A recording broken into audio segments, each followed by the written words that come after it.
Pelo sinal da Santa Cruz, livrai-nos Deus nosso Senhor dos nossos inimigos, em nome do Pai, e do Filho, e do Espírito Santo. Amém. Meu Senhor e meu Deus, eu creio firmemente que estás aqui, que me vês, que me ouves. Adoro-te com profunda reverência. Peço-te perdão dos meus pecados e graça para fazer com fruto este tempo de oração. Minha Mãe Imaculada, São José, meu Pai e Senhor, meu anjo da guarda, intercedei por mim.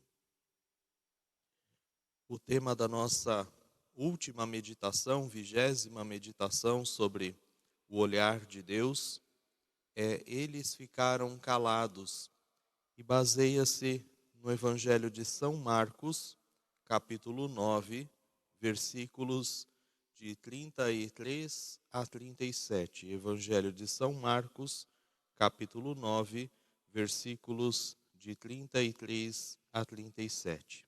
No Evangelho sinótico de São Mateus, a mesma passagem também aparece, e durante a nossa meditação nós vamos complementar este texto também com ela. Essa cena do Evangelho que nós refletimos hoje, buscando sempre o olhar de Cristo, o olhar de Deus, é uma cena que nos traz uma certa vergonha e ao mesmo tempo também nos causa grande alegria. O Evangelho vai nos contar que Jesus retornava com seus apóstolos do Monte Tabor, e depois de uma longa caminhada, eles chegam à casa de Jesus em Cafarnaum. E ao chegar em casa, Jesus olhou para os discípulos, para os apóstolos, e perguntou: que discutíeis pelo caminho? O que vocês vinham conversando? O que vocês vinham debatendo pelo caminho? O texto vai dizer que, naquele momento, os apóstolos ficaram calados, ficaram cabisbaixos, olharam para o outro lado, tentaram disfarçar. Ou seja, eles estavam com uma certa vergonha. Isso porque, durante o trajeto, eles estavam discutindo quem era o maior, quem era o mais importante. Esta era a discussão principal dos apóstolos. E é interessante, e isso nós percebemos sempre que nós refletimos a respeito dos santos evangelhos, que o texto bíblico, ele sempre nos mostra os apóstolos não como pessoas perfeitas, mas o texto bíblico nos revela que os apóstolos eram pessoas cheias de defeitos. Isso nos faz acreditar que o Evangelho não é um simples conto de fada, não é uma historinha, não é um mito, não é uma lenda, mas ele é, como a nossa vida, uma história de pessoas normais, de homens que aceitaram o convite de Cristo, que aceitaram seguir Cristo pelo caminho, como vai nos dizer este texto, porém homens que tinham seus limites, que tinham seus defeitos, que tinham seus pecados, assim como cada um de nós. Todos nós aceitamos seguir Cristo, todos nós desejamos viver a vontade de Deus, porém, muitas e muitas vezes nos esbarramos nos nossos limites, nas nossas falhas, nos nossos pecados. E nesse episódio não é diferente. E aí, assim como neste episódio, quantas e quantas vezes nós vamos ver Jesus observar essas discussões? Quem é o maior? Quem deve ocupar o primeiro lugar? A mãe dos filhos de Zebedeu vai lá pedir que um filho se sente à direita e outro à esquerda de Jesus. Depois, quem merece mais, porque nós deixamos tudo e resolvemos te seguir, então a gente merece mais. A discussão de Pedro com Jesus. Ou seja, nos apóstolos também se manifestavam os sentimentos de vaidade, de orgulho, aquele espírito de comparação, de competição, que nós vemos tantas e tantas vezes também nos nossos comportamentos. E muitas vezes nos nossos comportamentos como igreja, como sacerdotes, como membros de pastorais, não importa qual o seu posto, qual a sua posição na igreja, dentro deste povo de Deus que é a igreja, estes comportamentos eles se manifestam ainda hoje, se manifestam dentro das nossas casas, nas nossas famílias, se manifestam nos nossos ambientes de trabalho. Quantas vezes nos deparamos com competições invejosas e nós sentimos uma grande tristeza quando percebemos o que estamos fazendo ou o que está acontecendo ao nosso redor. E diante disso, Jesus vai dar aos discípulos uma lição, mas é uma lição de humildade. E Jesus faz isso de forma muito simpática, de forma muito tranquila, de forma, porém, muito clara. O texto vai nos dizer assim: Jesus sentou-se, chamou os 12 e lhes disse: se alguém quiser ser o primeiro, seja o último de todos, aquele que serve a todos. Depois, ainda de forma muito mais expressiva, de forma muito mais concreta, ele reforçou esse ensinamento. O Evangelho nos diz: em seguida, pegou uma criança, colocou-a no meio deles e, abraçando-a, disse: quem acolher em meu nome uma destas crianças, estará acolhendo a mim mesmo. E como eu disse, esta passagem, ela pode ser complementada com aquilo que escreve São Mateus no seu Evangelho, narrando o mesmo episódio. Então, São Mateus escreve que Jesus ainda afirmou: em verdade vos digo, se não vos converterdes e vos tornardes humildes, como crianças, não entrareis no reino dos céus. Quem se faz pequeno como esta criança, esse é o maior no reino dos céus. Santo Agostinho vai dizer que se lhe perguntassem aquilo que é o mais importante na vida cristã, ele responderia com 3 palavras. A primeira, a humildade. A segunda, a humildade.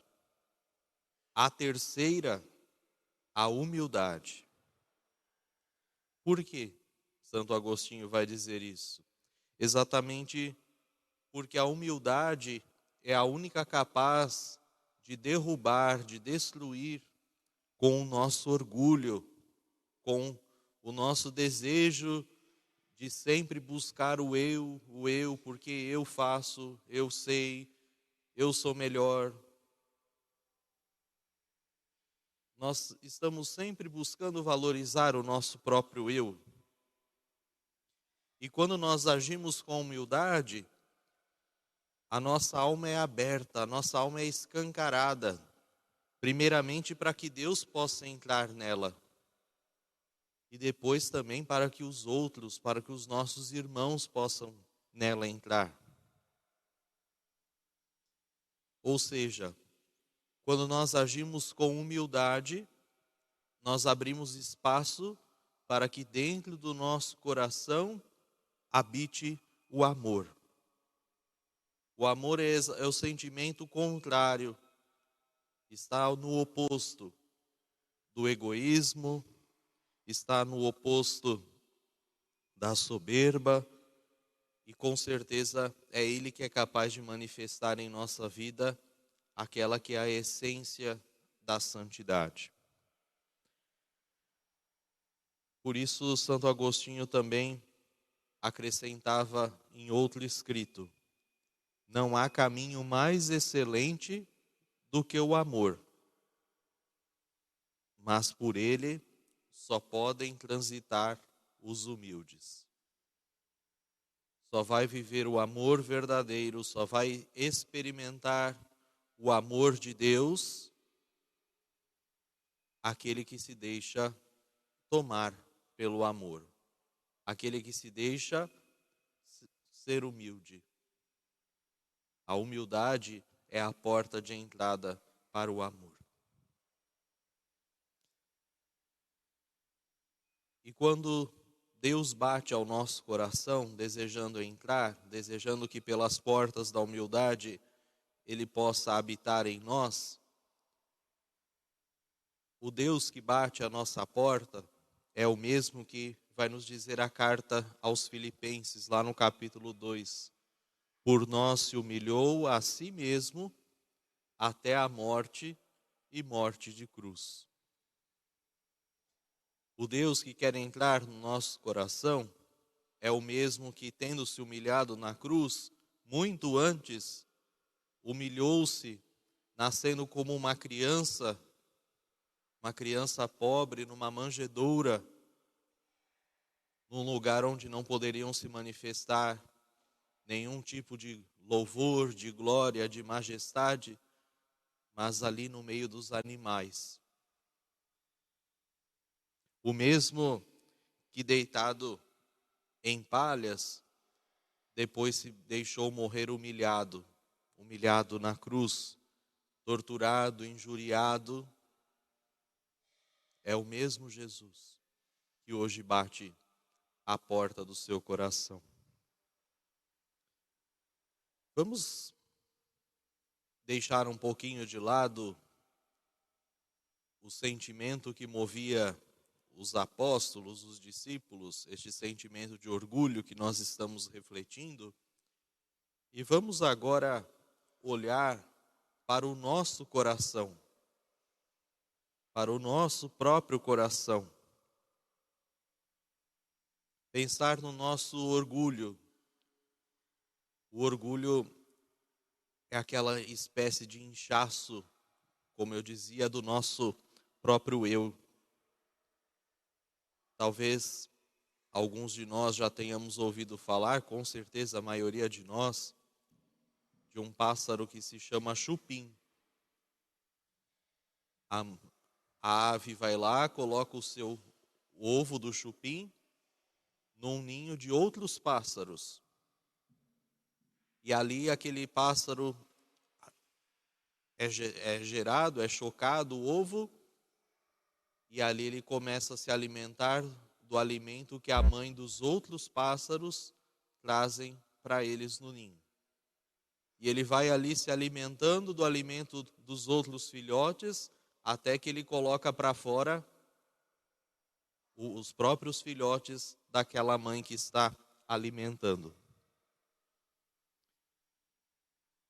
Até que ele expulsa dali os filhotes legítimos daquela mãe pássaro.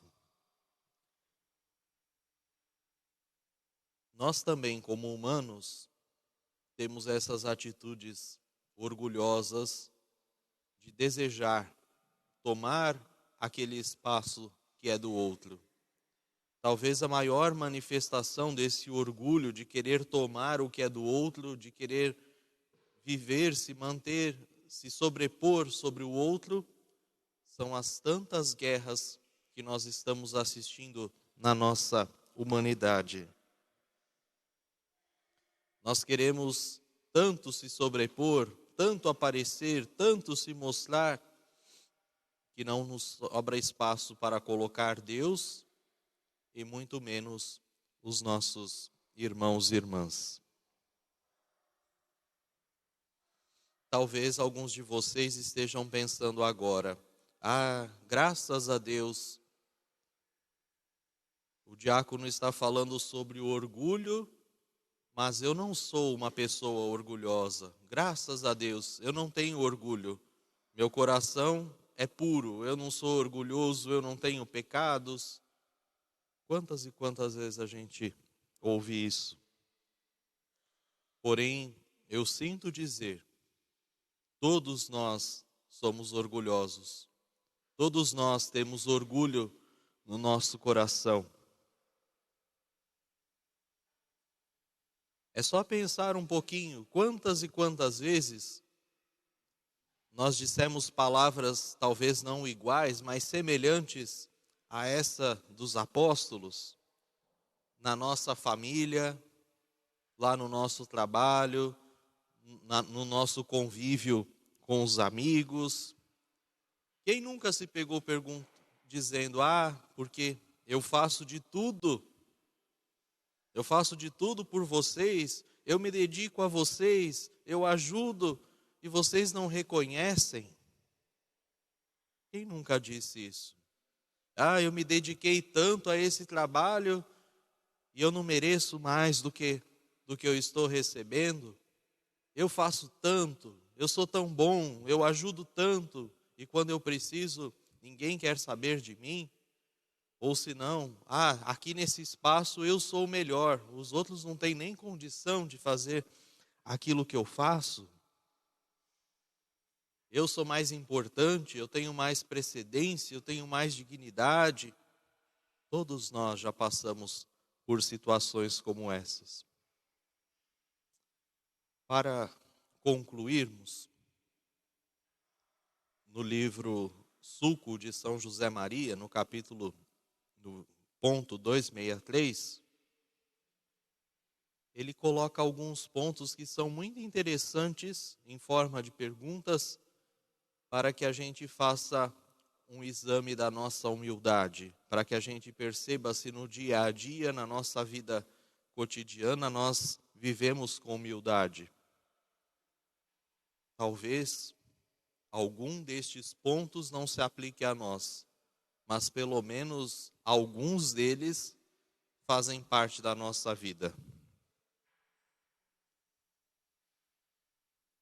Ele diz assim: pensar que o que fazes ou dizes está mais bem feito ou dito do que aquilo que os outros fazem ou dizem.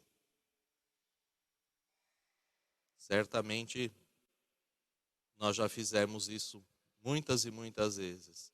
Achar que aquilo que a gente fala, que aquilo que a gente faz é melhor do que aquilo que os outros fazem e falam.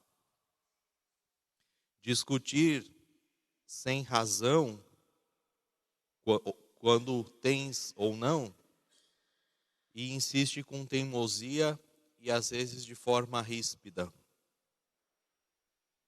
Querer ter sempre razão nas coisas, nas discussões, nos pontos de vista.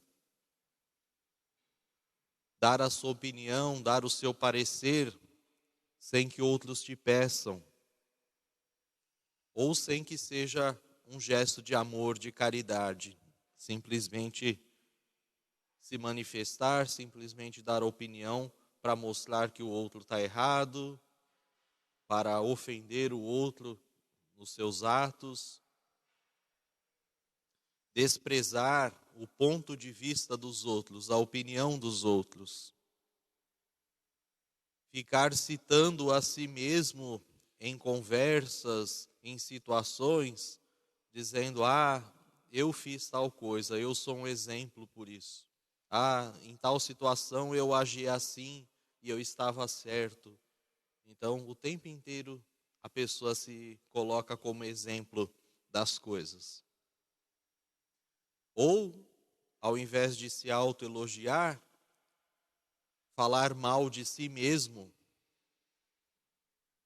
se autocriticar, para que a partir da sua autocrítica alguém venha e te elogie, alguém venha e fale bem de você. A falsa humildade. Ficar pedindo desculpas quando os outros te repreendem e na verdade você não acredita que você está errado. ficar chateado, ficar triste quando alguém gosta mais de outra pessoa, estima mais outra pessoa do que a você. Procurar chamar atenção em tudo aquilo que faz, chamar a atenção para si mesmo. Ter vergonha de não ter certos bens, de não ter a vida, de não ter o trabalho que outras pessoas têm. E essa lista poderia prosseguir incansavelmente. Quando se trata de agir com orgulho, com falta de humildade, o ser humano é extremamente criativo. Nós somos extremamente criativos para praticar o mal. Quando a gente pensa que não há mais nada de mal que o ser humano possa fazer, nós inventamos uma coisa nova. Nós temos um ato novo. Então, essa lista poderia se estender aqui por horas e horas. Por isso, hoje, ao concluirmos esta meditação, vamos pedir a Deus, por intercessão da bem-aventurada Virgem Maria, a graça de que os nossos olhos se abram e que a gente possa imitar cada vez mais a humildade do seu Filho Jesus na nossa vida, nos nossos atos, nas nossas palavras. Amém.